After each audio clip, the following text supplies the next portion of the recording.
Hi everyone, welcome back to the Navigant Credit Union Broadcast Center. I'm GoLocal News editor Kate Nagel. Glad to be having a familiar face here in studio with us, John Della Volpe, up at Harvard with Social Sphere. John, thanks for joining us today. Thank you, Kate. Well, it's good to have you in studio. It has been a very busy week for you and for the rest of the country. Now, you had just recently released some new polling regarding millennials, but I really want to start in with you and your take on the special Senate race in Alabama, especially with an eye towards millennials and Doug Jones' victory. So start with us about broad takeaways from that race, and especially as it pertains to the millennial vote. Great. Thanks, Kate. Thanks again for having me. And I think both of these projects are very much kind of connected, the Alabama Senate race and the Harvard millennial poll. And what was most striking to me was when I looked at the exit polls that night, looking back only to 2012, millennials, as defined in this regard, young millennials, people under the age of 30, voted by a 4-point margin for Mitt Romney just a few years ago.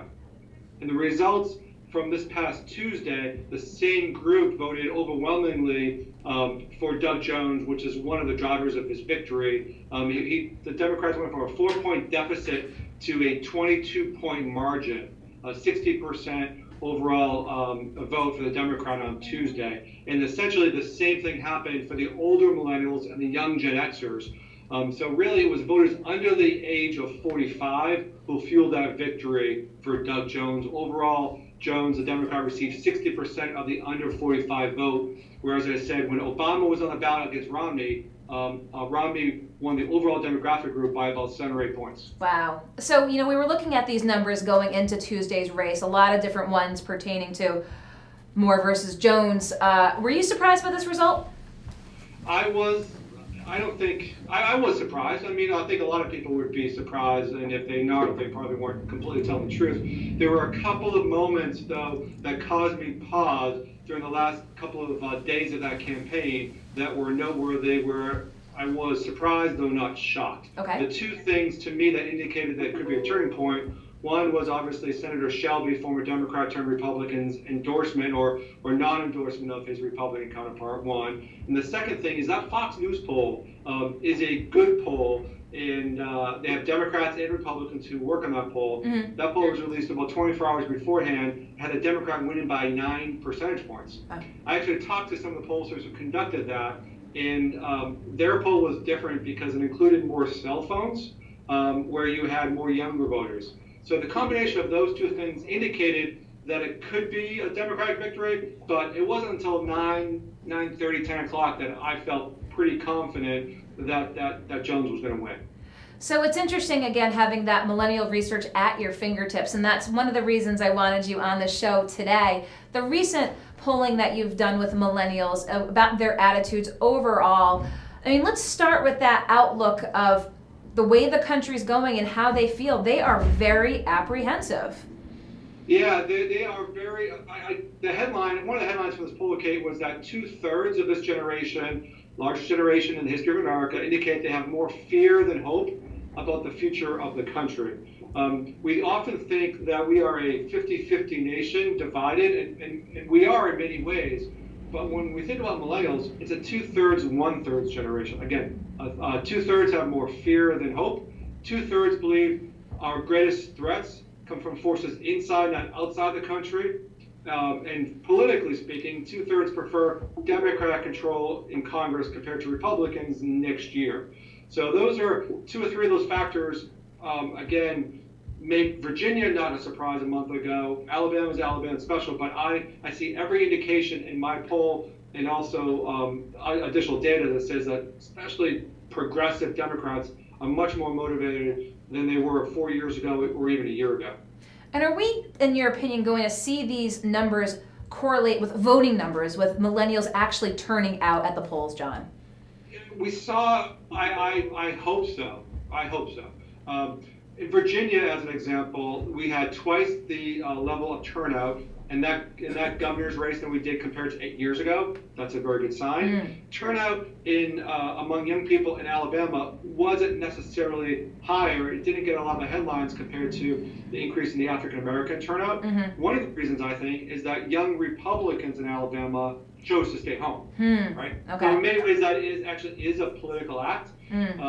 So I am fairly optimistic that we'll see increased turnout. But here's the big takeaway. I think, and we're seeing this on a global basis, it's about to come here. We've seen this increase in populism, obviously, for the last several years, that around global populism that ended with the election of Trump here in America. The counterbalance to that globally, through Asia, through Europe, I think here is a counter-millennial-led political movement. Okay. It's going to be some populist elements to it, but far more progressive.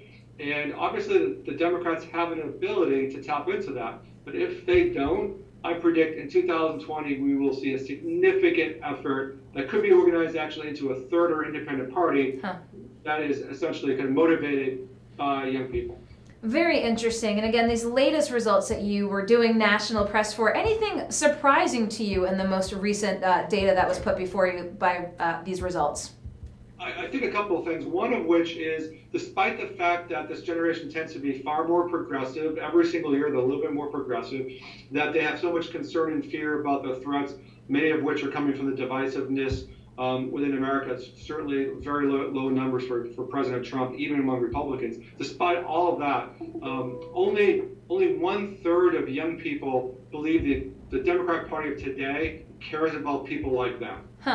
So 75% don't align strongly with either party. So what's somewhat surprising is, despite the fact on paper things looks very strong for Democrats, they haven't kind of sealed that deal yet. Yeah. So that's kind of one aspect. A second aspect of it is on gun control.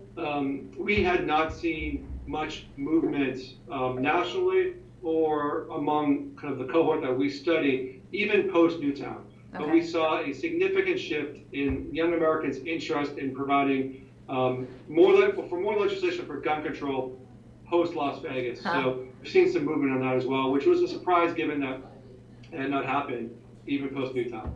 So you just released this poll. We'll be partnering with you in the coming year. But before we let you go, John, what's in your plate and what can we expect from you at the beginning of 2018? Well, I think we'll continue to track the overall motivation of young people, and what we're interested in is not just being active in politics, but being active in every way possible. I think it's incredibly important that young people, engage in voting, because people often ask me, why does it matter? What would happen if more millennials voted? And we would have, a Democratic senator from Alabama and not Roy Moore. That's one example, right? And there are a lot of other examples. So we'll continue to keep track of what's happening. We do have a few surprises as well we'll talk about in the coming weeks. A few surprises. Looking forward to talking with you about those, John, and looking forward to having you back in here when we're back in the field with you for the Rhode Island elections in 2018. So John Della Volpe, I appreciate your taking the time to Skype in today. I'm sure we'll talk soon. Anytime. Okay. Thanks, John. Okay, John Della Volpe up at Harvard with Social Sphere, his latest millennial poll, and the results of Alabama this week. We'll be right back with our next guest here in the Navigant Credit Union Broadcast Center. Don't go anywhere.